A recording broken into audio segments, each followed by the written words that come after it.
Motivation. I'm motivated. But what do you do when motivation is not enough? You rely on your work ethic. You rely on your discipline. That's my mentality. Now let's get it. All right. What's going on, everybody? This is Julian with Mentality Podcast back again. Thanks for joining. Today I got special guest Matt Mugford, aka Fit Guru, IFBB Pro on Instagram. How's it going, man? It's going, man. It's going. How you doing today? Pretty good. Doing pretty good. So a little bit about me and Matt. Like, we've been cool for a minute. I think I even one time I came down to Wichita and Matt with me on cardio and I almost died. I do remember. I almost died trying to keep up with like, I don't know what the heck this is, bro. So, but when it comes to competing, Matt is actually one of the first competitors I ever seen live. This was back in, I think, 2014, like we said. This is when men's physique was starting. And I remember like sitting in the stands or sitting in the crowd and like my eyes were glued to him. His posing was so much more ahead of what everybody else's was. Like, it would be normal now, but it wasn't normal back then. And that kind of made me really like, you know what, I want to do this sport. So I appreciate you for that, bro. Yeah, for sure. Yeah. Posing wasn't always my best thing, though. Right. That's but yeah, I do agree. You know, I mean, back then, you know, getting into it, you know, I think what actually had gotten me into bodybuilding originally is I was actually, you know, I was, like I said, you know, I was always been in the sports, always been an athlete, you know. So even back in high school, you know, working out and lifting in the gym, you know, I'd always be working out for sports and for performance, but I'd always still be looking at myself in the mirror like, I want to look good, you know. Right. You know, I want to girls, you know, I want to look good. So like, I'd be like, all right, my biceps aren't looking big enough. Let me hit them more. So I guess in a sense, I've been bodybuilding since I even started lifting. You know what I mean? Because I've always been looking in the mirror, trying to make sure I was staying, you know, in shape and aesthetically looking the way I would want to look. But fast forward to that, yeah, what got me into it was I was actually deployed and just reading a lot on bodybuilding.com. And I was like, you know, I've always gotten lean, but not like as lean as they look in the magazines. You know what I'm saying? So I really want to, you know, get to that and push myself to do that. So my boy was like, yo, let's do a show, you know. Did like a really quick 8-week prep. Didn't really expect nothing of it, but I literally killed myself that prep. Everything to a T, you know, ran myself into the ground and ended up getting second, you know. So I was like, wow, like, you know, maybe I could really, you know, do something here. You know, and then that following year, I think it was, 2014, that was actually my second show I had hit that year, that OKC show. Okay. And I had won a show previously. I had gotten first and missed the overall at the previous show. Then I went there, won my class and missed the overall again. Right. And then I'm just like, you know, I think I even went to another Wichita show. I went to the show in Wichita and missed the overall there. So I was winning my class, but I wasn't winning the overall. So it was keeping me, you know, motivated. Like, man, I really got to get this. You know what I'm saying? One thing I really need, I was coaching myself though at the time. I didn't know I didn't have a coach. Right. So I'm just doing this all myself in research, and everyone's like, yo, man, you look great, but you need to get a coach. Like, you need someone to like look at you and, you know, give you a plan and, you know, all this. So I'm like, yeah. So I started looking at Omar's athletes, and I'm like, wow, you know, his dudes always come in sliced, you know, always have the dope transformations. And then he actually started reaching out to me as I was posting. He'd be like, yo, looking sick, or, you know, yo, you know, pro to be. And I'm like, wow, you know, so, you know, I'm just coming up, you know, it's still brain vision, you know, so I'm on cloud 9 still, you know. Came back that following year in 15, and that's when it really took off for me, because I went pro that year. I had won my show at Junior USA's, missed the overall there, but that was probably one of my best looks, I still think, to date, because I was so conditioned and full, even though I was only like 165. Right.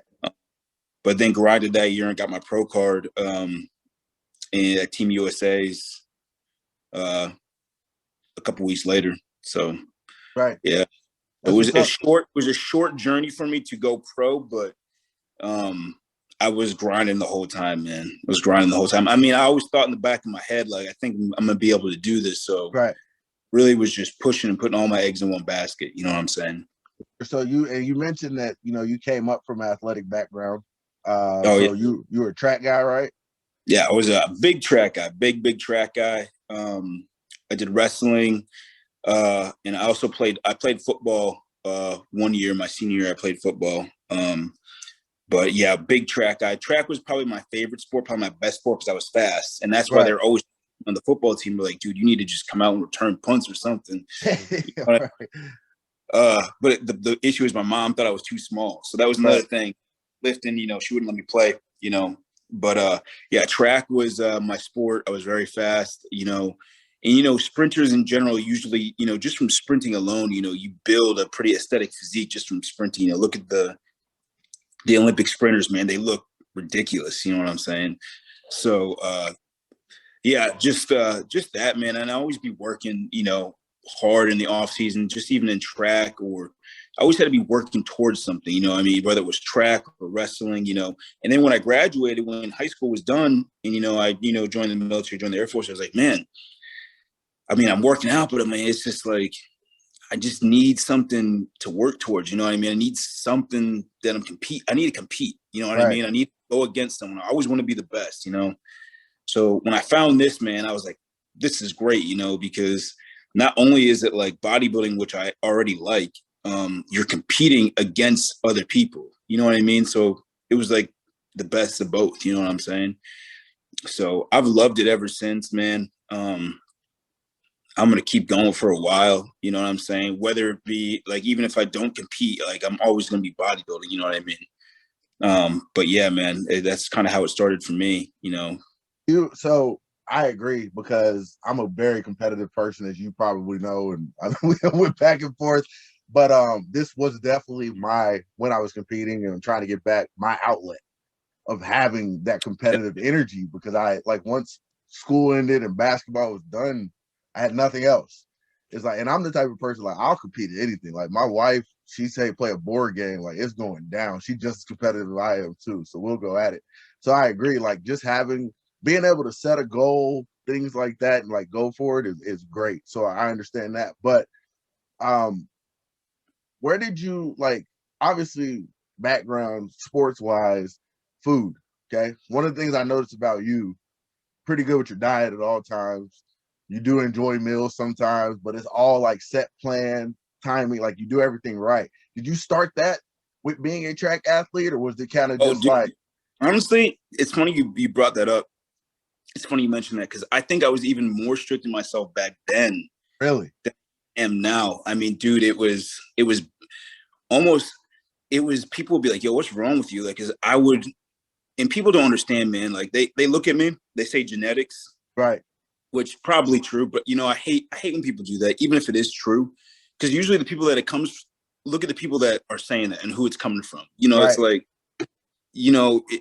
I don't even really get into that no more, but it's like, I was so regimented and disciplined back then when I was in high school and playing sports, man. Like I lived and breathed that shit. And when I say that, like I would go to the gym, before school would start, I'd be in the weight room, getting a few sets in, go eat my breakfast. Then, obviously classes start. I would pack my own lunch, bring my lunch up to the weight room. I'd be eating my lunch in between sets and still working out. Then, so that'd be session number 2. Then I'd go do my sport, whether it be track, wrestling, football. Then after that, the coach would give me the keys to the weight room and be like, yeah, I know you're going to be the last one out. So, just lock it up when you leave. It was like that, like 3 times a day, like every single day, man. I was just always trying to be the best, So, and then it started paying off, It got to the point where, I'm a senior in high school on the football team and I'm benching more than the whole offensive line. You know what I mean? Like Right. people started noticing, like, cause I was always this small kid. And that was another thing. I had no confidence, very, very self, I just wasn't confident in myself or how I looked, very small kid, always getting picked on. So that was another thing that, for mental health reasons, to get into this, just lifting in general, really helped me out a lot, get me through a lot of things, So, yeah, man, it started way back then. I was always eating clean, sometimes I'd even like undereat, you know what I mean? I wouldn't eat enough, you know, so I was always a lean kid, but it just carried over, man. I was always like that. You know, people say like, you know, how do you stay disciplined? I think it's just being consistent over time. Like I'm like 29 now. So man, this started when I was 14, 15. Right. It's just years and years and years and years of work, man. That's just all it is. It might be genetics, but don't get me wrong, man. I've worked my ass off to get where I'm at. You know what I'm saying? For sure. You know, So as far as growing up, like, because I remember, and I don't, if you don't want to get into this, we don't have to, but I remember seeing like a post, you were adopted? yeah. So I was given up for, yeah, I was put into foster care at 4 months old. So I don't even know my, don't even know them, never met them. So when people say genetics, I'm like, you might be right, but I don't even know what my genetics are. You know what I'm saying? Right. No idea where I get half of where I get from, you know what I'm saying? So yeah, I got adopted when I was 4 years old. I was actually raised by white people. Right. You Okay. know? That's what I thought. So, you know, take it back to like, man, what was that the mid 90s, 95, 94? That was really like, it was actually a process because it was frowned upon at the time, you know? And you should have seen the stares that, you know, we get when you go in stores or anywhere else. And it was bad. And then just even growing up, like going to, I think I saw you make a post, going to like a primarily white school was, I don't want to say it was a problem for me, but it caused a lot of issues with self-identity with myself. You know what I'm saying? So, you know, because people, you stick out like a sore thumb, you know, you're different already just based upon looks, you know what I'm saying? So, always trying to like fit in a sense, but then it's like, I don't know really how to describe it. Like, so it's like you're trying to fit in, but then it's like they'd ask questions like, why don't you act like, you know, those other black people like on TV, blah, blah, blah. And I'm like, you know, it caused a lot. And I've had done like a lot of reflection on this because I've had like a lot of issues. I dealt with some depression, you know, in my high school. Everyone probably does, but it was pretty bad just with self-identity. Like, you know, who am I? Like, what am I supposed to like, you know, live to be or live for, you know, type of thing. Like, so that's like why where lifting comes in was just such an outlet for me because I just be able to go in there, throw the weights around, and just feel such a sense of accomplishment and pride that no one could ever take away from me. You know what I'm saying? And once that started to happen, and then people, you know, started giving me positive feedback back, like, wow, man, you're looking, every year I'd come back, you know, ninth grade, 10th grade, 11th, people would be like, wow, like you put on so much size, like you're so much faster. And I'm like, yeah, like now, like, you know, I'm getting that respect that I've been working and wanting towards, you know what I'm saying? So, but yeah, man, it was a battle growing up, man. It really was. I don't speak on it too much, and I've been speaking on it a little bit more because I feel like the more I speak about it, the better. Because you don't want to not talk about things like that because then you give it power. You know what I mean? And those problems can come back. You know what I'm saying? And I think that because I grew up in a predominantly white area as well, and I've dealt with the same thing you did, and it pissed me off. You don't Dude, talk black. I would never talk to anyone about it neither. So Right. who are you supposed to talk to about it? I mean, I could talk to my parents about it, but how much are they really going to understand? No offense. What's going? You know what I'm saying? And then my friends, like, I don't really have how am I supposed to talk to them about it? You know what I mean? Because they're the same people that are doing it to me at the same time.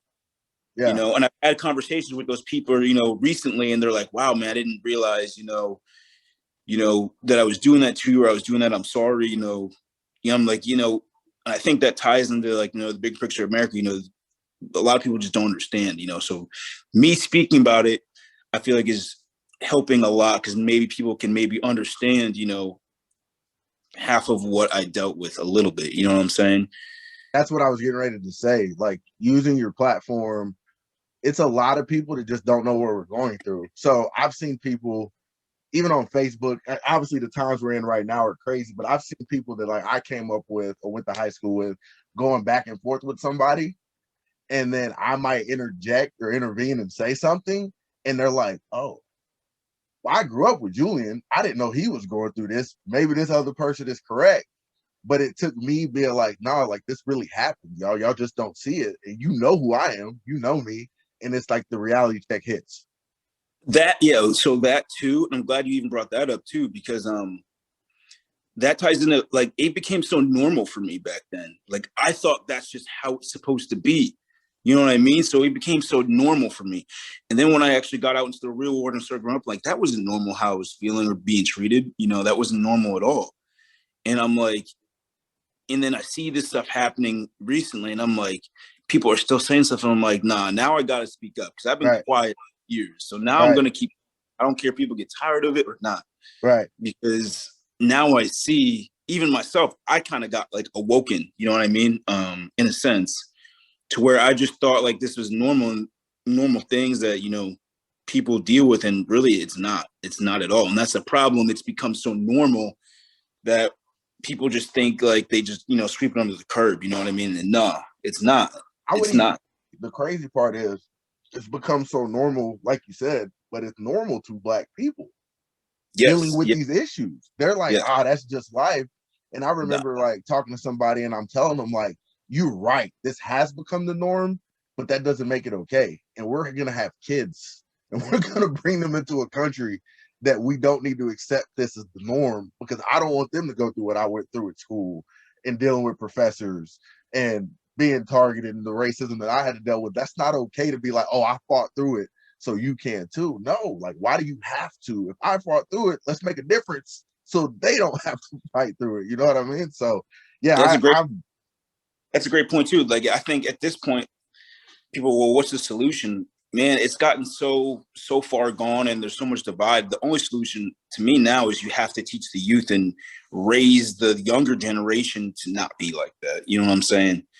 Granted, there were some people, you know, I had some friends with some that had families that were very welcoming, you know, very, you know, welcoming, very kind. But then, like you said, teachers too. I had teachers that, you know, would put that, you know, people put this in your mind so much that it becomes your reality. Like, you know, yo, you're never going to go anywhere. You know, this is the future that you're probably going to have, you know. And I used to like literally think that stuff all, like, they say it so much that you just think it. And then now it's my reality. And now I have no confidence in myself to even do something, you know. right. So now, like, to where I'm at now, I'm looking back and I'm like, man, like, I never would have thought, like, you know, I'm way smarter than I thought I was. You know, they put it in my head that I probably wasn't, you know, and I'm in the military, you know, I'm an IFBB pro athlete, you know, I have so many things that I've accomplished and done. I've made it to Olympia. I went pro. Like, I never would have even dreamed of if I just would have let what people were saying sit in my head and just roll with it. You know what I mean? So, Right. in a sense, that's why I've been trying to share on social media more. And I'm glad you're doing this, is trying to use my platform to share what I've dealt with and what I've overcome. Because at the end, that's what it is overcoming adversity. Same thing with bodybuilding. That's why I love it so much. That's what it is overcoming adversity. You know, you run into, like, you know, you're having a bad week of prep, you know, but, you know, bad day doesn't mean a bad life. You know what I mean? You know, keep Right. pushing. You know what I Right. mean? Right. Pushing to the end, give it as much as you got. You know what I mean? Because I swear, man, I went through some tough times mentally back then, and sometimes I look back and I'm like, wow, I can't believe I made it through that. Like, you know, so I really try and push it out there, push the information. Like, what you inspired me a lot on Facebook with what you were talking about and saying, you know, that I, you know, came out and and you saw the backlash I was getting. Yeah. And that's exactly my point. Is I still get backlash, and those for the same people that gave me problems growing up. You know what I Right. mean? Right. It really is crazy, man. It's crazy. But it pushes me even more to prove to myself and prove to these people, you know, that, you know, how resilient I am, and, you know, what it could take to overcome adversity. You know what I mean? Right. Most definitely. Yeah, for sure. So all right, so you get through school, you're lifting, go to the military. So number one, thank you for your service, like Yeah, always. You yeah. know, we appreciate you for sacrificing and doing that for us, helping protect this country. But what made you make that decision to go into the military? Because that's a big deal. That's a big So life change. it is, and I've always wanted to do sports in college. That's all I cared about. I was going to run Right. track at like a D2 school. You Right. know what I'm saying? That's all I cared about. I just wanted to keep competing. Like, I wanted to, I thought if I worked hard enough, I could, like, maybe get somewhere, semi-pro or have a shot somewhere at running. Cause I was pretty fast, man. I was running like a 4:40. And I think it was a 10:8 100-yard dash. So, and like, just real quick for you people, like, that's actually recorded. That's time. Yeah. That's real. Like, some of Yeah. y'all get on here talk about y'all run 4.3. I went to school with y'all. Stop lying. Okay. Yeah. All right. That So, was actually like laser time too, though. That wasn't like stopwatch time. So that was accurate. You know what I'm saying? yeah. Because I was quick. That was my thing. Was my 40 was my thing. Because people would start to catch me at the 100 at the end of the race. Because I'd start slowing. I was the fastest. My explosiveness was crazy. Right. And the thing is too, is I had okay coaches, but I feel like if I would have even had better coaches in high school, or I went to like a bigger high school, what I could have even done better, and it got looked at even more. But for sure. Getting back to the military, I joined the military because, like I said, I was dealing with a lot, and then I saw a lot of what my friends were doing, and I kind of always want to do the opposite what other people are doing. I don't want to do, like, people are going this way, I want to go that way. Right. Like, and figure out a different way, So it was kind of like on a whim, like, let me just join the military, get my college paid for as well. That was a big thing. I don't want to be in like student loan debt or anything like that. Shout out to that, because I am. Yeah. So I did that, and it actually ended up turning out really well for me. Made a lot of great people, had a lot of good conversations with some people, really opened. I think number one, I've been deployed 3 times. Just, I've seen so much now, and I've gotten so much better perspective and perception on life. Like, I was actually talking to someone the other day, and I'm like, yeah, I'm only 29 years old, but sometimes I feel like I'm like 50, just with what I've experienced and seen in my entire life. I've seen and experienced stuff that some people that are 50 years old have never lived, experienced. You know what I mean?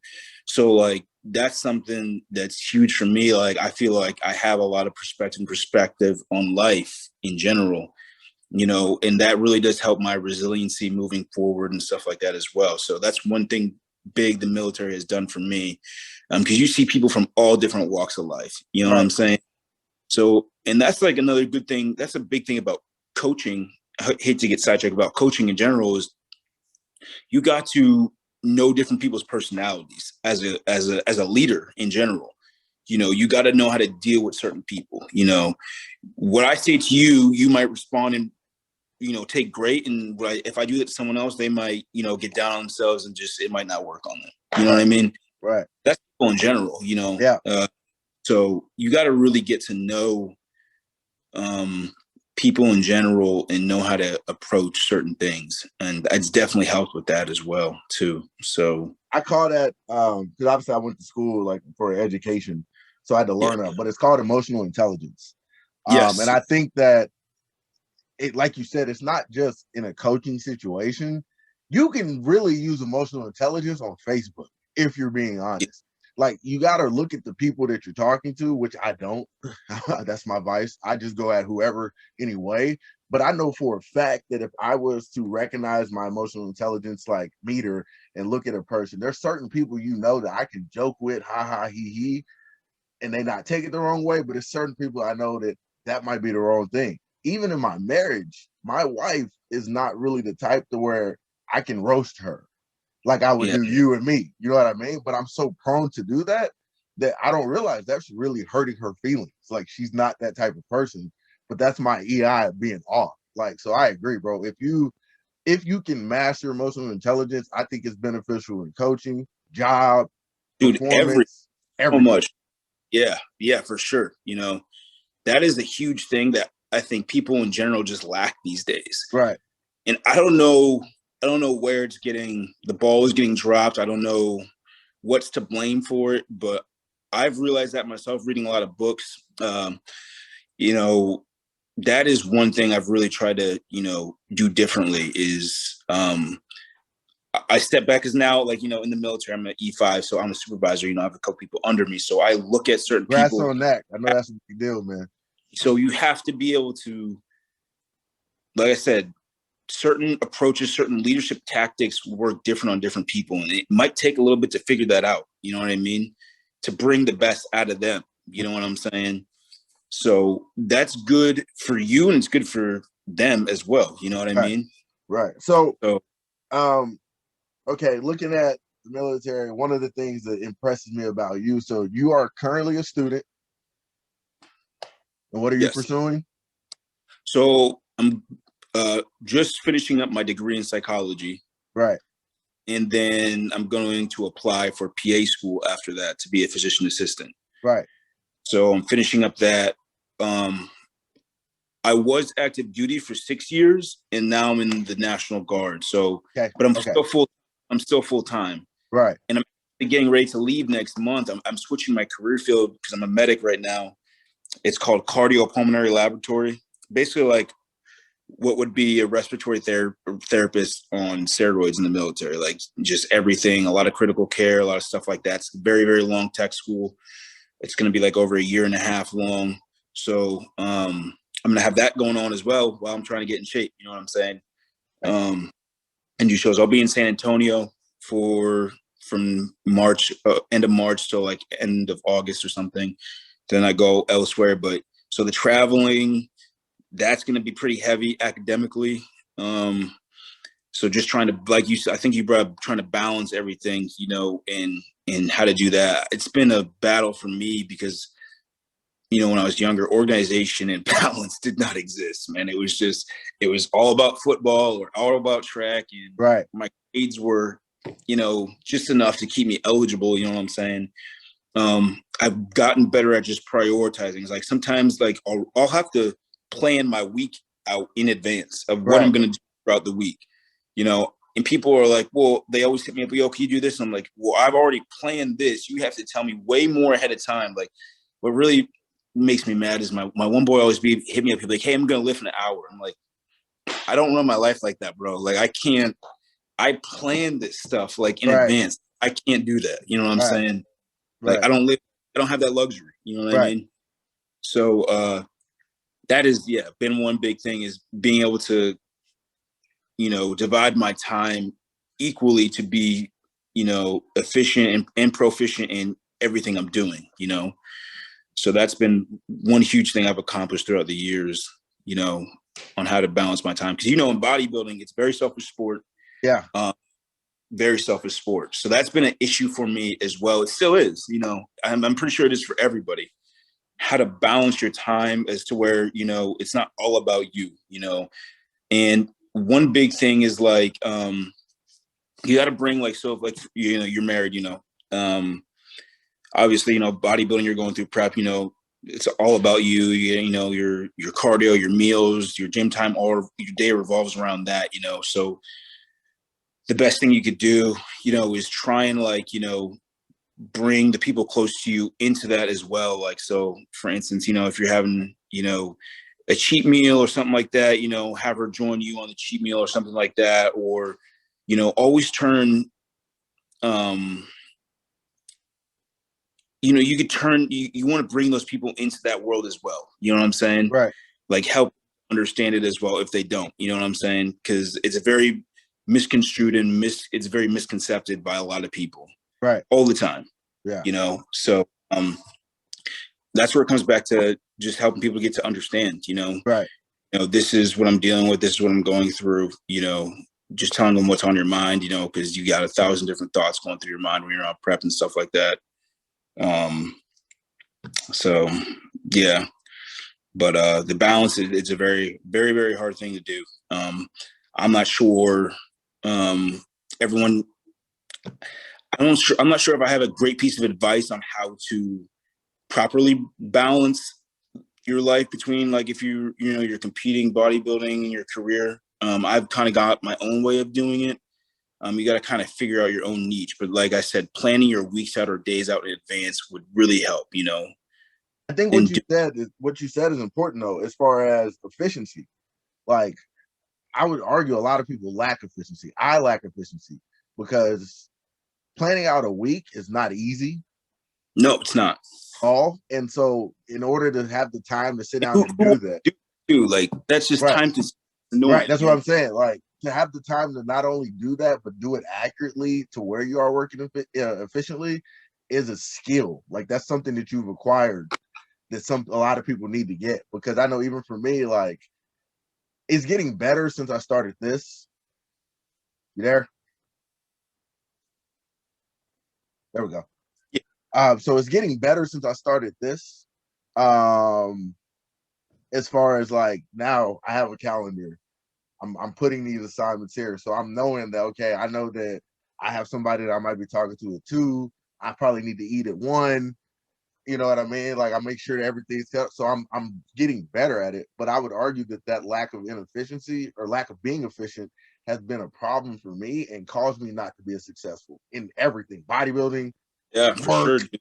Yeah. everything. Because I'm just not efficient with my time. Even like talking to people, it's like, man, I don't have time to meal prep. I don't have time to do this. I'm like, but you just watched Empire for an hour and a half. Yeah. Like, are you really sure that you're really using all the time you have as efficiently as possible? And I'm like, oh, I didn't think about it. I'm like, yeah, that's a problem. And Like, that even gets back to prioritizing, what's important to you, what's not, make that priority list, what falls where. You got to figure that out. And then you got to figure out, how much time you need to allot to each, or how much you want to allot to each. right. You know what I'm saying? Right. Yeah. So that's the thing too, so I have, a priority list in my head. I know how much time I want to put to each, so I can kind of plan everything out in my head, but I still write a lot of things out, because like I said, organization was just terrible, and time management in general was just terrible for me when I'm younger. It's still an issue that I'm working on, but I'm getting better at, you know what I mean? So just a lot of stuff that's helped me is like writing stuff down. I mean, I hate doing this minuscule stuff, like writing stuff down or making notes and stuff in my calendar. I hate doing that. You know what I mean? Yeah. I don't like, but it's helped a lot just to see. And then I'm able to see like how well I am using my time. Am I being proficient, or am I being lazy? Right. Am I making up excuses now, or do I actually have time to put the work forth to this? You know what I'm saying? So yeah, for sure. Yeah, And that's like you good. just in a sport, or you apply that to any aspect of your life, your job, your work, your, relationship, your, bodybuilding, whatever you're doing, you could apply that to, Right. if you're having the biggest thing is you got to be able to take a step back, which I don't think people do, is if there's a problem, take a step back, realize that there's a problem, identify it, and be like, what could I do, and start, planning. What steps could I do to start improving this? What could I do? What's in my control that I can change right now? You know what I'm saying? Bro, I tell people this all the time. When you're able to acquire the ability to be authentic with yourself and self-reflect and self-analyze, you have just leveled up. Yes. It's so hard to look in the mirror and be like even for me, I personally, competing wise, feel like I should have been a pro 3 or 4 years ago. You definitely should have been, man. I look at your pictures and I'm like, dude, yeah, you definitely should have been, for sure. I look in the mirror and it's so hard to be like, you're the reason. It's not a coach. It's not that you moved and you're like, I made all these excuses in the world of why this wasn't happening. But at the end of the day, I wasn't controlling what I could control. But looking in the mirror and telling yourself that is heartbreaking when you gotta be real with yourself. So I feel you, man. Like, being able to self-reflect and analyze a problem. I'm not being efficient. Why am I not being efficient? Oh, right here, I was doing this when I could have been doing this. So that was fault. Actually, going back a little bit, so that actually caused even more problems for me. So, like I told you all I was dealing with in high school and growing up, once I started to become the popular guy, started getting good at sports, started getting big, strong, I started gaining, attention and stuff like that. So that was cool. It was always funny too. I feel like I could fit, like my ability to try and fit in. I could like go sit with the jocks, but then I can go sit with the nerdy people, or I can go sit with this group, and I can kind of like, I was kind of friends, or kind of somewhat on some sort of friendship with all of them. You know what I'm saying? So I actually took pride in that a lot, and I still try and do that. You know what I'm saying? I still try and, relate to each group of people, whether or not it relates to me as much as it does to them. You know what I'm saying? So, but even so, when I joined the military, I went right back to square one. Nobody knew who I was. No one gave a fuck if I, was the fastest kid and one of the fastest kids in the state. No one cares. No one knows. You know what I mean? So back to square one again. So I'm like, damn, fell right back into that hole again of, getting depressed, getting down on myself. And I'm like, this sucks. I'm not one to like go out and quote unquote make friends. You know what I mean? Like I'm not that type of person, man. I see how I take a step. What I do is I'm an observer. I step back and watch people. I watch what they say. I watch how they move. You know what I mean? And then I decide whether I want them, in my circle, even to be around me at all. You know what I'm saying? So I fell right back into that hole. And then that, like you just said, self-reflecting and self-analyzing. I think it was when it really started to hit me, I was like 23, and like I just did a lot of self-reflecting, a lot of analyzing. And I think what it comes down to is spending time alone as well. People are scared to be alone because what happens when you're alone? What do you start to think about? You think about your problems, right? You think about what's going wrong in your life, right? And then you have to face them. You have nowhere to run, nowhere to distract yourself. It's just there, and you have to face it. So I purposely would spend time alone, go work out late at night, and that's how I got through a lot of things, self-reflect, self-analyze, realize that there's a problem. How could I fix it? How could I make it better?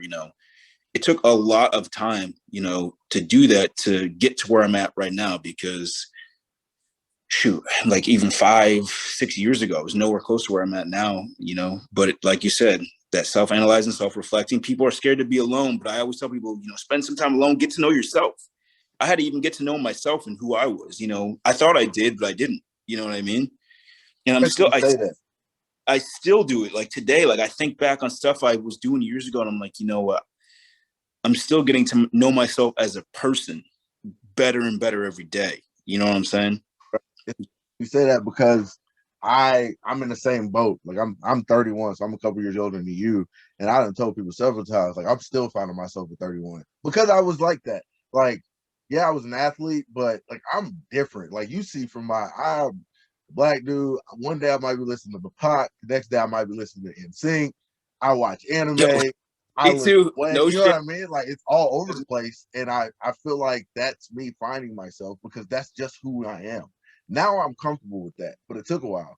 When you talk about mental health, though, it's interesting that you bring it up because, and I'm going to stray off into this for a little bit. Black men and mental health is like this issue that we don't want to discuss, or we don't want to seek counsel for, or we don't want to. It's the stigma, dude. Yeah, and society put on you.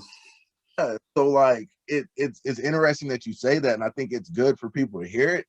I've shared my story a little bit too because I dealt with some depression recently, actually last year, and I just think a lot of, like you said, at this time, like Black men need to feel okay with understanding that we are like we're dealing with the same issues, we go through the same stuff, and we're addressing those things. So in your situation, obviously, like you said, you sit there, you're working on your mental health, you're self-reflecting, you're analyzing, understanding issues. Did you have anybody to talk to at that time? Was there ever a time that you had anyone to talk to? And if you didn't, like, I had a few people, and there's definitely one person that pops out in my mind.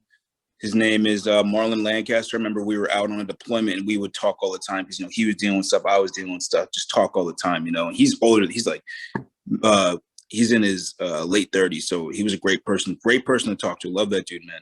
Great person to talk to. I had him and one other individual, but it's really hard, especially coming from where I've come from, dude. It's hard for people to relate or understand what I'm talking about. You know what I'm saying? Especially if you're not like a Black male, right, in general, so you really do have to find those people to talk to because you never want to deal with stuff on your own. You don't want to feel isolated either, but right. I'm a prideful person in general too, when it comes from sports, I always want to try and figure it out myself. I don't need no help. I'll do this myself.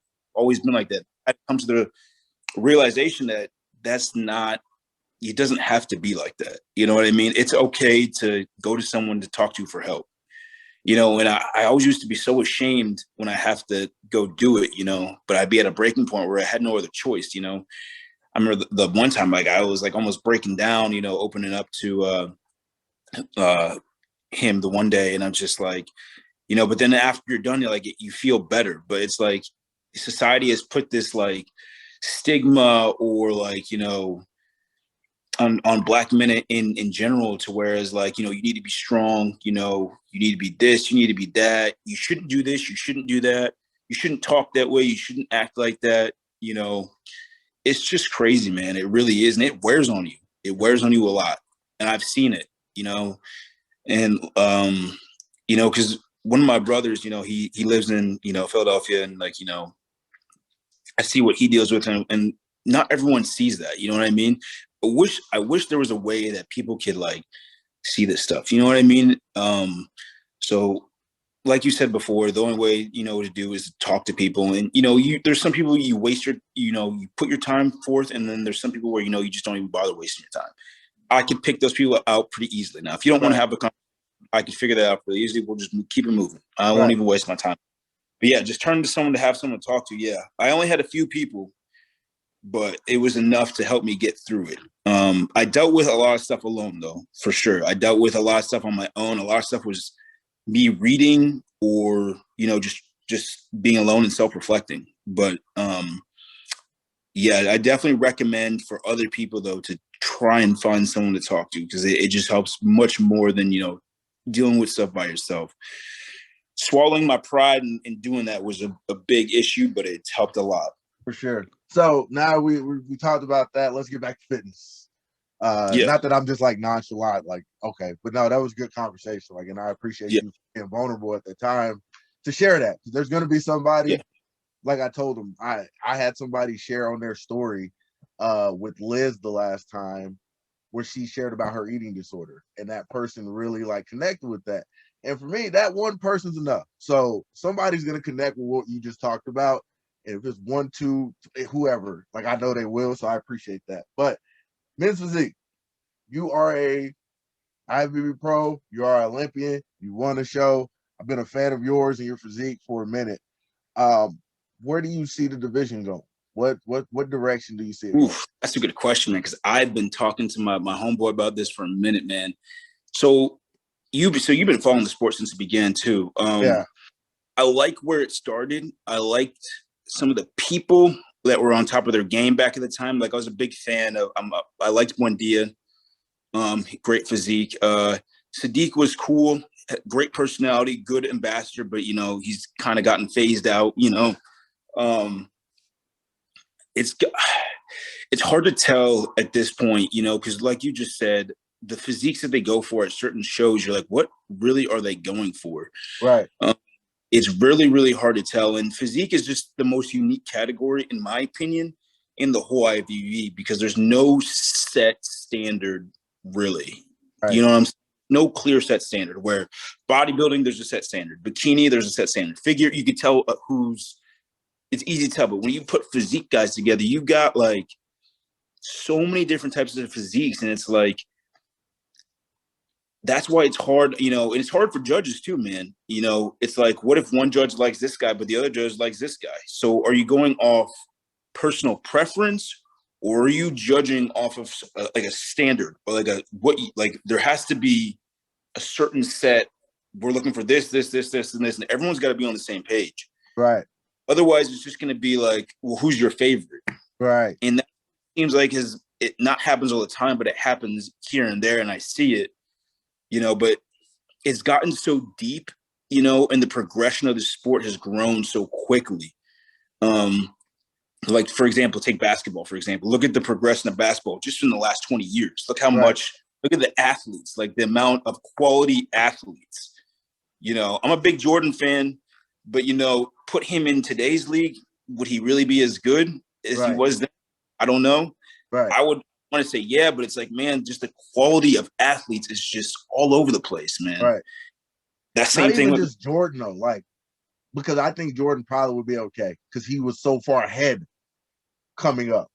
Like, Jordan was ahead of everybody in those late 80s, early 90s. But I just look at other guys, this quote unquote like superstars of the era back then. Do you make it in this league now when there's 7-foot Kevin Durant's and Giannis's that are dribbling, doing everything? I don't know. Threes, yeah. dribbling the ball, like, handling the ball like Anthony Davis can handle the ball. I just don't see it. I don't know. So I agree. Like that, like you said, that evolution is crazy. It is. And look at physique in just the past 5 years, man. It's even crazier. Right. You know, you're getting all these quality athletes and physiques, but it's like, so you have the people that were on top of their game back 6, 7 years ago. Some of them are starting to get phased out. Some of them are still staying on top, like Dre, right. Brand. Ray has come up, obviously. Chiron has come up, but I just want to see like that set standard across the board. I'm not sure where I see the division going. Hopefully, I don't like to say I don't think the division is getting too big, but there are some guys that look too big just because their proportions are just off. You know, like Dre says all the time, you know, he's big, but he can be big because he looks good big still. Does that make sense? Right. Yeah, no, for sure. So, like, be big as long as you look good. Right, you know? right. If it looks good, it looks good. You know what I mean?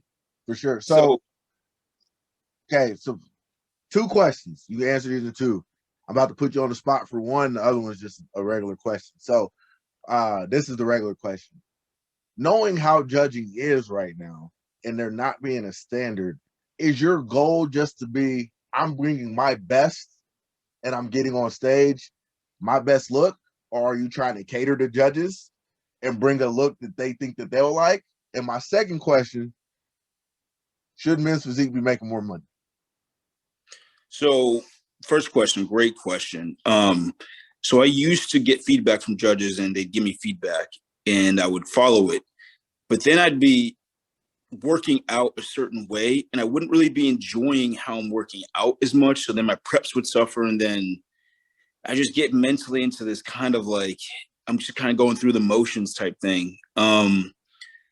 So for me, I feel like I'm just going to bring a physique that I like. I don't give a shit what the judges want. You know what I'm saying? At the end of the day, if you really want to, you know, have fun doing this, because that's what it is, you know, it should be fun. Bring a physique or something that you're happy with. It sounds dumb, but in a way, it's like, if you don't, you're not going to enjoy the process. You know, because I've been there and there's been plenty of preps where I've just not enjoyed the process at all. Getting back to that last year was loving the process. And look what happened to my physique. Bringing a great physique, you know, because I wasn't catering to what they want. I was just trying to bring the best out of myself that I thought was the best. So to me, it just makes the process more enjoyable, which will make you be more successful. So that's the route I would go. That would be my advice to any competitor too, you know. Don't always cater to what, take it into consideration. Right. But don't always cater to what they want. You know, at the end of the day, this is your game. This is your thing. Have fun with it and make yourself, you know, happy. Second question. Yes, we definitely should, dude. This is ridiculous.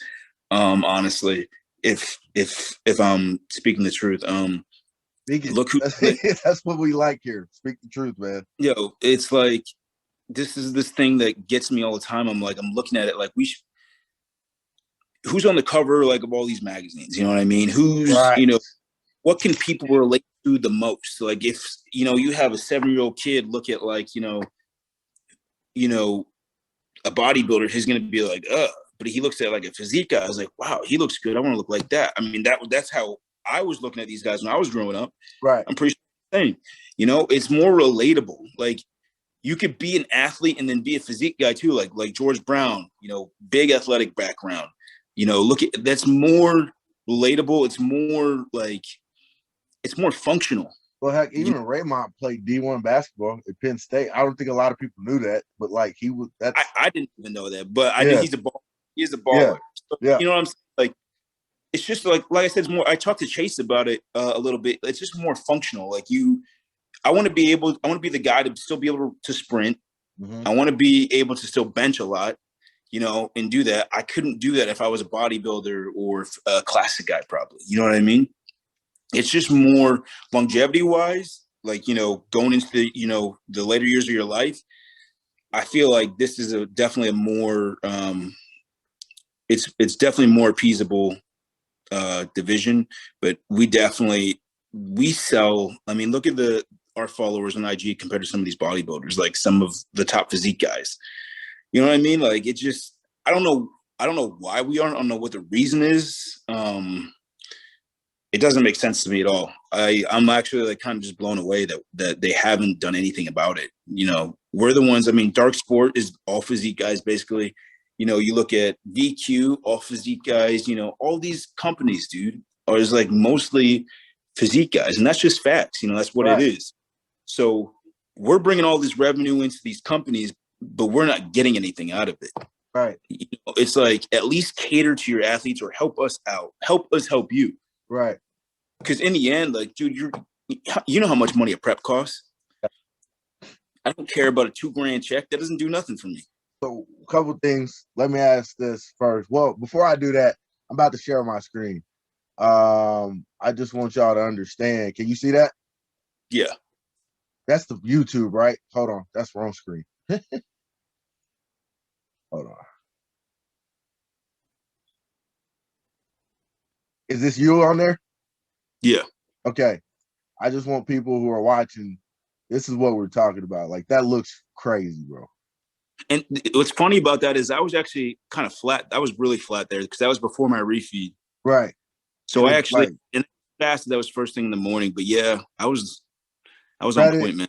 I actually feel like that was more one of your fuller look, even though, like you said, you're flat. When you did carb up, and I'll show them a picture of that, like, that's the fullest I've seen you as well. Even this is one of my favorite pictures you posted. Like, bro, that's crazy. Yeah, I had like 500 grams of carbs that day, dude. I was full as hell, bro. So yeah, like, this and is just. That was like, go ahead. That was hella far out. That video that you showed. That was like 6 weeks out. So yeah, on the right, that was me way fuller. Yeah, you can tell, like, you're thicker, your chest is bigger, shoulders are bigger, but you still got the small waist, you're still crazy ass shredded. Like, yeah, man, this was a good look for you. I was hoping you brought it to the stage. Like I said, I'm a fan. I'm really excited too, because I was gonna hit that Tampa Pro that, you know, Dre was in. My client was actually in as well. Enlighten. That dude, bro, I might need to get him on this, but that dude is hilarious. Yo, like, man, I watched him last year. Like, I'm like, yo, this dude he don't care. He hilarious, but he looks good. Like, on top of that, he looks good. But it's that's what I'm saying. It's entertaining. You know what I mean? We have the personalities as well. You know what I'm saying? 100%. I don't get it, man. I really don't. They really need to do something about that. Like, that's number one. They need to fix that. That's not fair to as athletes. You know what I mean? I feel like we're just getting kicked to the curb when it comes to that, because we're like the lowest making division there is. Yeah, literally. You know? Like, bikini makes more now too. It really does not make any sense at all. There's no excuse for it. They need to fix that. Like, that's not. So, they need to roll different. I talked to this about somebody, and my thought process possibly. This isn't necessarily me giving an excuse for it, because I'm a men's physique guy myself, so I want to see the division evolve too. Do you think the lack of actual human presence at certain events causes this? So, like, you're not really seeing men's physique guys go out to the, like, seminars as much, or to the expo. Granted, we just had a terrible year for doing that, but like going and speaking. Like, I remember when Brandon won, his first thing was, I'm going to China. I'm going, like, you know what I mean? I'm going to show everybody in China, talk to people over there. And a lot of Olympia winners do that as well, where no shot at him, but Buendia wasn't really doing that as a champion. He was winning and, like, going home and working on business and stuff, and not. The promotion of the sport really was coming from the athletes that weren't Olympia winners. It was the guys like Dre and George that were competing. So do you think that possibly a change in approach from an Olympia winner might help spread the sport more to where they would want to pay more? I think it would. I think if they, like you said, like how Brandon went to China and then he went on that kind of like tangent after he was done with the Olympia. That helped. I think that definitely helped. It helped him. Right. It helped the sport in the division as well. Like, that's great. Like, you know, connect with, you know, different countries and stuff like that. You know what I mean? Buendia started doing that towards the end of his career, but he should have been doing that a while ago. Yeah, you know what I mean? Brandon was really, really great at that. I feel like they definitely need to start doing that more. The athletes in general need to start doing that more for sure. Because Brandon, I mean, other than him, who else does that though? No, that's what I'm saying. So It's easy to sit back on social media and just do social media stuff, and I get that. But like the actual presence of a men's physique athlete going to, you see these bodybuilders, they're in India and they're in all these places spreading the sport. And I don't see men's physique guys doing it, even in America, doing that as much. Now, I don't know if there's a lack of want from them, which I don't think that's the case, because every expo I've been to, if a men's physique guy is there, it's loaded. Like, people want to talk to him. But it's just something like there's a dead spot, I feel like, where the division is growing, but like the athletes aren't going out of their way right now to create that foundation to make more money, kind of, even though it's deserved anyway. Like, yeah, no, you're definitely right. I think that'd be huge. Actually, I feel like getting back again, like to the NBA. Remember when Jordan and they were traveling to different countries playing exhibition games. Look what that did for the sport. Right. Or look what it would do for any sport in general. We need to definitely do that as a division in our competitors. It would only benefit the division and benefit them as well. Right. Grow their, their fan base, their social media following that way, and connect with different people. You know what I'm saying? Yeah, I think I didn't even really think about that, to be honest, but that is a very great point. I think that'd be a huge thing moving forward, and maybe possibly getting more revenue. I mean, again, that's getting more revenue for the division, which they should give back to us in some certain way as well. You know what I mean? Most definitely. Because I came up with the idea too. I don't understand some of these shows. Like, you're seeing these guys, men's physique, amateur wise, it would be like 100 dudes at the show, like, competing, and I'm like, but we still got to pay entrance fees to compete. Yeah. And then I thought about it. I'm like, why not, as a promoter? You remember in high school, elementary school, we had the Sonic cards. Yeah. Those for like fundraisers, or you do the cookies. I'm like, why not give us a handful of tickets and say, if you can sell these, that's your entrance fee? I feel like the NPC is so far behind on some of these things, the way that they can take care of their athletes. That's a good point too. That'd be great. And I feel like I would be all about that, because being in the military, I have such a broad, not maybe not so much on Instagram, but on like Facebook, just people in general, right? That I with just different. I could push this out to so many different people. You know what I mean? And get other people involved. You know what I'm saying? Right. That would be great. I think. I don't know. They definitely need to do something. Those are two really great points that I've never even thought of. So yeah, that would be great. Like, just even doing that. So yeah. Last question, bro. Future show plans. I know we're in a bad year, kind of. We're still getting out of it.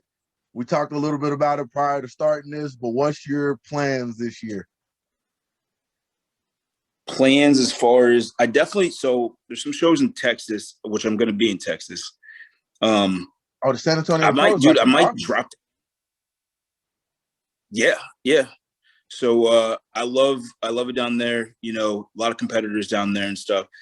I always want to go to where the competition. I'm not ducking no competition. So here's the way I look at it. I'll get into this really quick. I had someone message me. They're like, one of an amateur guy. He was like, "Hey, some dude said I should go compete over here because it's less stacked." And I'm like, okay.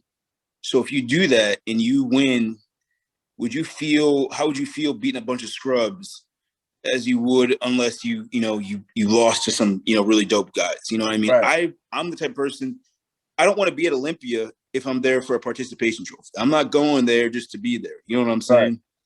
Right. I want to do well. So I was at Olympia. I didn't do too well, for my first Olympia, whatever. I was happy to make it. Next time, no, I'm not going there just to go for the ride. You know what I'm saying? Like, right. I want to do well. So if I'm not like going to pick my shows so strategically as to where I'm going for points. Like, I'll just go wherever. Right. You know what I mean? Right. At the end of the day, if I can't beat, why do I deserve to be at Olympia if I can't beat these people during the regular season? Right. No, that makes what I'm saying? That makes sense, though. I mean, some people just want to be there. That's cool. That's not me. You know Right. what I mean? I feel like I have a potential to be in that top 10, to be a strong top 10 if I'm maxed out completely. And people could say what they want about politics. If your physique is lights out and you stand next to someone, you're lights out that much better, you're gonna beat them. You know what I mean? You're gonna do well. You know, obviously, you know, the OGs in the sport definitely have a little bit more pull probably when it comes to certain shows because, you know, they're gonna get the look they deserve. You know what I mean? That's just how it is. You know, Right. that's the game. You know what I Right. mean? And at all, that's just the way it is. Right. You know, if Dre's in the show, obviously they're gonna look at him. He's gonna get the best look at everybody. You know what I mean? Right. So he deserves it. You know what I Right. mean? But if you can come out lights better than him, you saw it at Olympia. Mm-hmm. Look what happened. You know what I mean? Nobody expected And that. I feel like that nobody, but I feel like that opens the door to people to realize, like, wow, like maybe some people are beatable. You just have to really bring it. And Right. maybe you might have to catch them slipping. You might have to catch them slipping. So I definitely want to hit the show early. I was looking at there's the Europas, I think, are coming back as well. I think the Dallas Europa is coming back. I really like that show. It is. I know somebody planning on doing that, I think.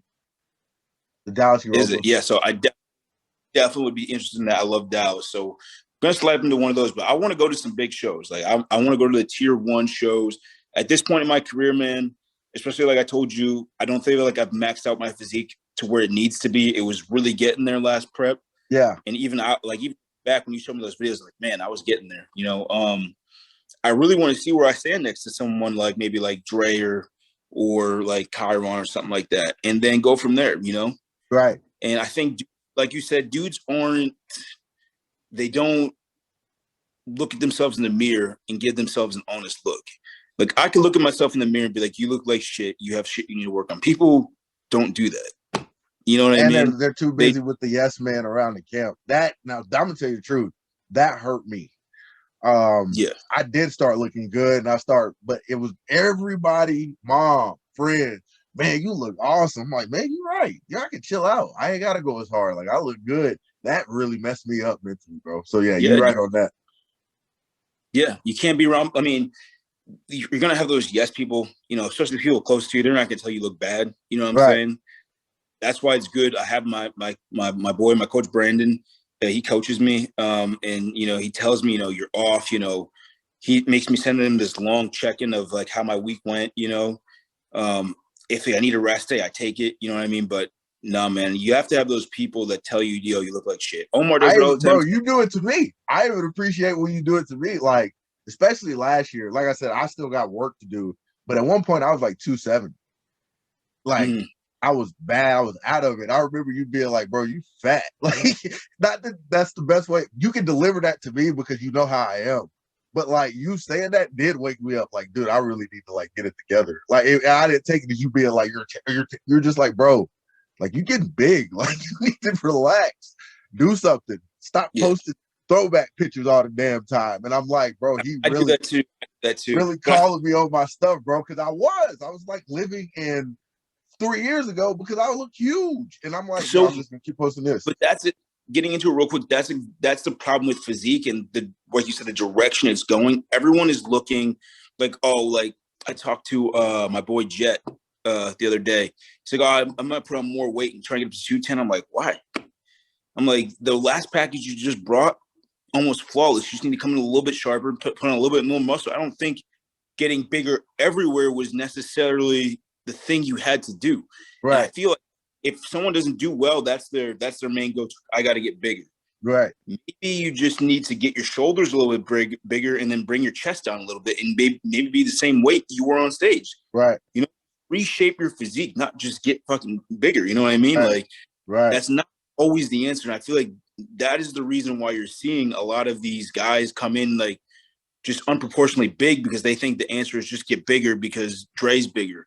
Well, no, maybe the answer is just you just need to bring your chest out a little bit more and bring some other body parts back. Right. You know what I'm saying? I feel that. It's weird. It's funny you say that because I was actually talking to Ryan the other day, and I was just like, and I'm not saying this to sound like I'm a cocky person or anything like that, but I'm just like, yo, what do you think I need to like improve on physique wise? And he was like, honestly, nothing. We just need to get you shredded. He's like, it's nothing about your body that's unproportioned right now for me to be like, go do chest 3 times a week. Like, just get your weight down so we will be all right.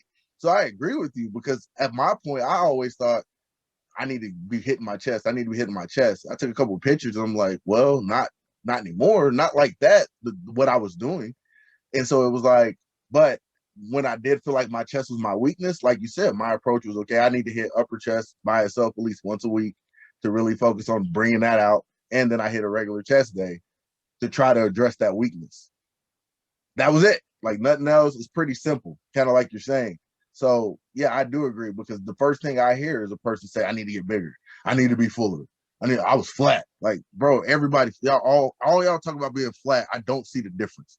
I see the difference in your picture when you're like, yeah, this is side by side. This is me 500 grams of carbs. Most people talk about being flat. I'm like, yo, you look the exact same. Like, nothing changed.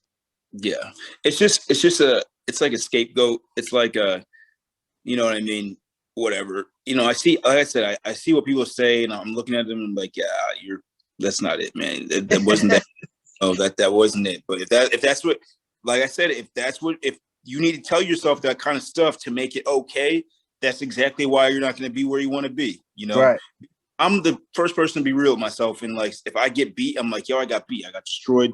I'm going to move on to the next one. Like, that's just, I don't know why people feel the need to come out and like say something or make some sort of excuse as to why they didn't do good. Like, even if there's something going on in my prep that was preventing me from being at my best, I'll never come out and say that. Right.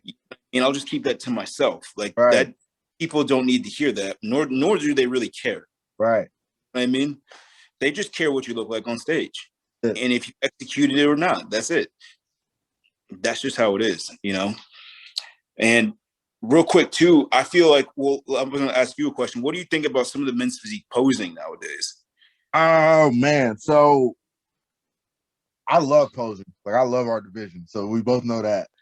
The first thing I want to say, guys, stop getting on stage and doing these damn bodybuilding poses. I'm getting sick of that. Like, bro, that I watched Olympia dude turn around and hit like a back double. Like, bro, that's not our division. Like, so stop doing that.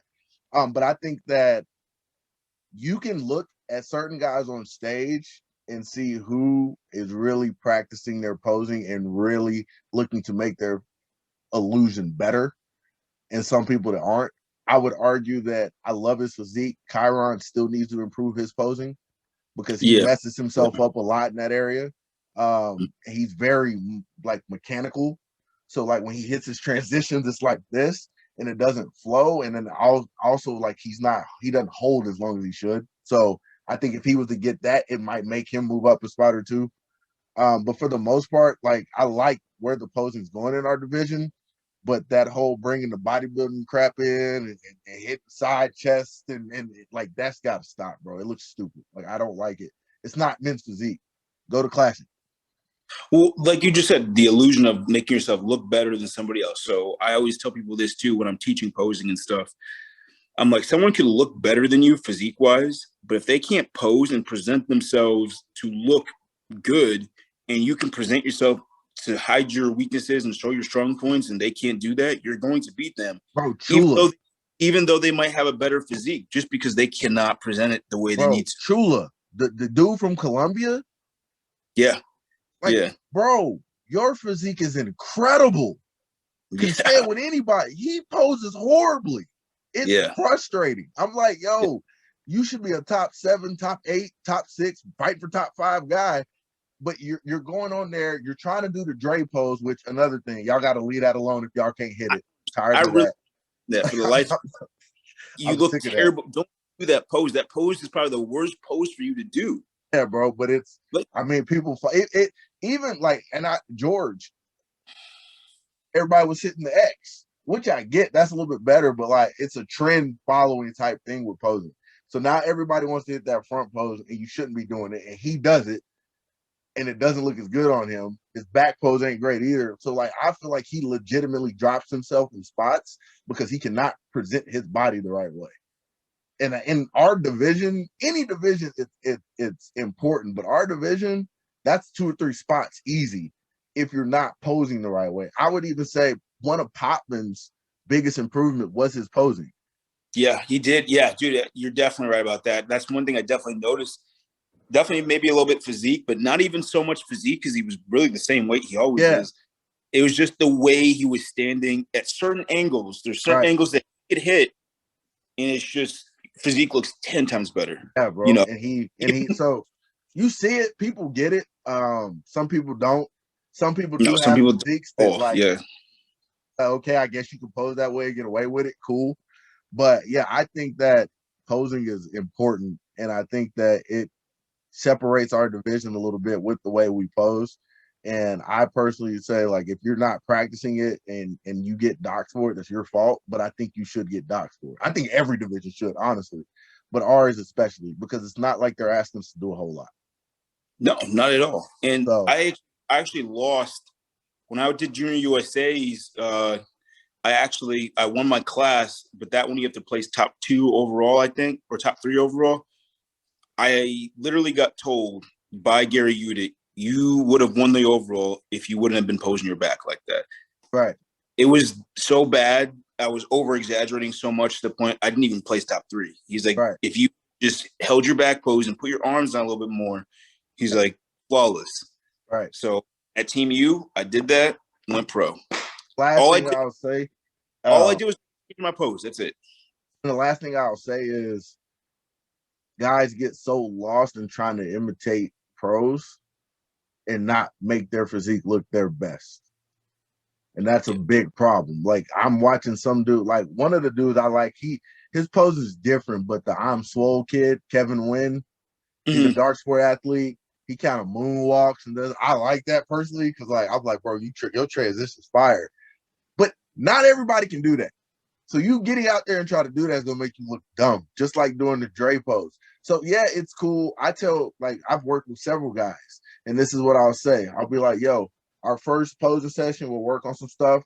I'm like, yo, till our next session, I want you to write down 4 to 5 guys that you like their posing. I want you to look at YouTube, do whatever you got to do, write their names down. Who do you like? So they'll say, it might be Wendy, it might be Matt Mugford, it might be whoever. But in my mind, I'm trying to get together their physique and what they're like, and then try to build something in between that fits them the best. A lot of people might like you and your posing because of your transitions and your smooth. That little that you do, yeah, I done caught that. I want to do that all the time, where you go into that and you raise up and you stand up to the side. Like, that's your move. You can pull that off. Right. And I really don't care when people copy my poses. If you look good, some people copy my poses and they look better than me. Right. And I'm like, great, cool. But don't copy someone's poses and make it look like trash. That's what I'm saying. That's actually an insult to the person you're copying too. Right.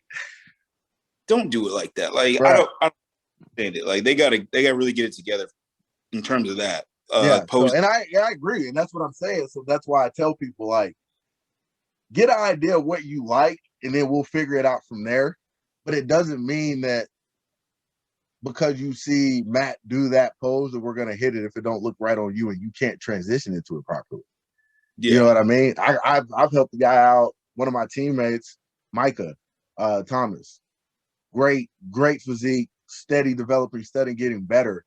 And me and him have literally talked, and like he'll just be like, yo, I flow this way. So I'm doing this. I'll come and be like, bro, you should try this. He's like, no, I don't flow like that. He knows that. And we just, all right, bet. Next thing. For me, he'll be like, no, you can flow like that though, bro. Like, you can transition like that. I can't. And he knows that, and he just moves on. It's not working something, like you said, it doesn't fit you or your physique. So yeah, bro, I love the posing, but some of this stuff is getting out of hand. Like, I don't know if it's a lack of focus or trying to do too much outside of your realm. But like, I'm 5'8". I can't dunk. I'm not practicing that. Yeah, facts. Yeah. Like, there's nothing else I can do. Like, I'm gonna be the best layup forever because I know I can dunk. So I work at laying the ball up. Same thing with posing. So no, for facts, for sure. That's one thing I've seen. Reason I bring up is one thing I've seen over the years, as well as people's physiques, just kind of go just somewhere different because it came along great.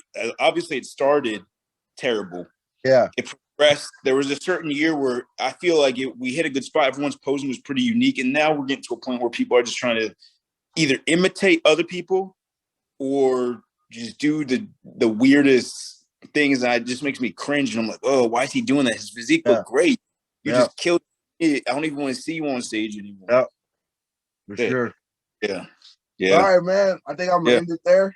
I appreciate you being on. For all those listening or watching, I'll be putting all his information. He does coach as well, if anybody's looking for that. I'll put all the information. But you got anything else, man? Oh man, we hit on a lot of stuff, man. That was good, man. I want to have you back on too. Like, that's one of the things I've been telling people. Like, let's not make this just a one-time thing, because there's more issues, fitness stuff that we can discuss. So, especially as we get on into this year, man. I'm really excited to get on into this year, man. You got to find yourself back on stage too, man.